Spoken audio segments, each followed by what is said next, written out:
రాష్ట్రానికే కాదు యావత్తు భారతదేశాన్ని మొత్తం కూడా ముత్యంలాగా కడుక్కుంటా సబ్కా సాత్ సబ్కా విశ్వాస్ అన్నటువంటి నినాదంతో ఇవాళ దేశాన్ని విశ్వగురు స్థానానికి తీసుకుపోవడానికి 90% వరకు వచ్చినటువంటి ఘనత నరేంద్ర మోడీ గారిదని చెప్పి నేను తెలియజేస్తా ఉన్నా.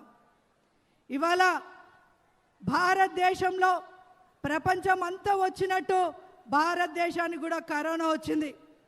కరోనా వచ్చినప్పుడు ప్రతి ఒక్కరం కూడా ప్రాణం ఉంటుందా పోతుందా అన్నటువంటి భయంలో ఉన్నటువంటి సమయంలో ప్రతి కుటుంబానికి నరేంద్ర మోడీ గారు ఒక తండ్రిగా, ఒక కొడుకుగా, ఒక బిడ్డగా ప్రతి కుటుంబానికి నేనున్నా అని చెప్పి ఇంటింటా దీపాలు పెట్టమని వెలుగు వెలిగించినటువంటి ఘనత నరేంద్ర మోడీ గారిదని చెప్పి నేను తెలియజేస్తా ఉన్నా.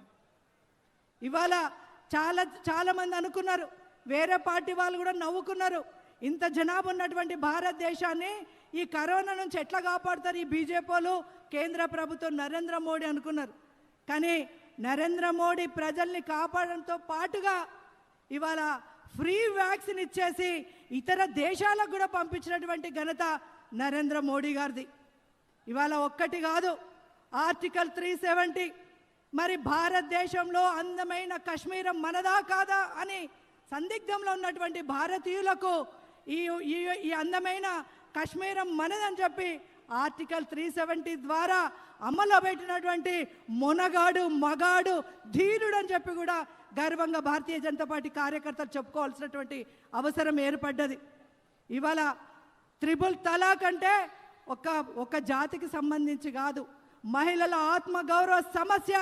ఇవాళ ముస్లింలైనా హిందువులైనా ఎవరైనా నాడబిడ్డలు నా బిడ్డలు అని చెప్పి త్రిపుల్ తలాక్ విషయంలో అందరికంటే గొప్పగా ఆలోచించి ముందడిగేసిండ్రు. మహిళలకు 33% రిజర్వేషన్ అనేది అన్ని పార్టీలు రాజకీయం చేసినాయి తప్ప ఇచ్చే దమ్ము ధైర్యం ఏ పార్టీకి లేకుండే. దమ్మున్నటువంటి నాయకుడు మా నరేంద్ర మోడీ గారు మాత్రం 33% రిజర్వేషన్ కూడా అమలు చేయడానికి గొప్ప కృషి చేసినటువంటి నాయకుడు.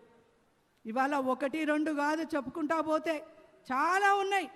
ఇవాళ అధికారం ఉన్నా లేకున్నా, డబుల్ ఇంజన్ సర్కారు ఈ వేరే రాష్ట్రంలలో మా తెలంగాణలో ఉన్నా లేకున్నా అన్ని రాష్ట్రాలకు ఇచ్చినటువంటి నిధులు కావచ్చు, ప్రతి ఒక్కటి కూడా సమానంగా ఒక కుటుంబంలో తండ్రి ఆయన కడుపులో పుట్టినటువంటి బిడ్డలకు ఆస్తి పంపకాలు ఏ విధంగా అయితే చేస్తాడో భారతదేశానంతా కూడా నరేంద్ర మోడీ గారు ఒక తండ్రి పాత్రగా దేశాన్ని కాపాడుకుంటూ వచ్చిండ్రు.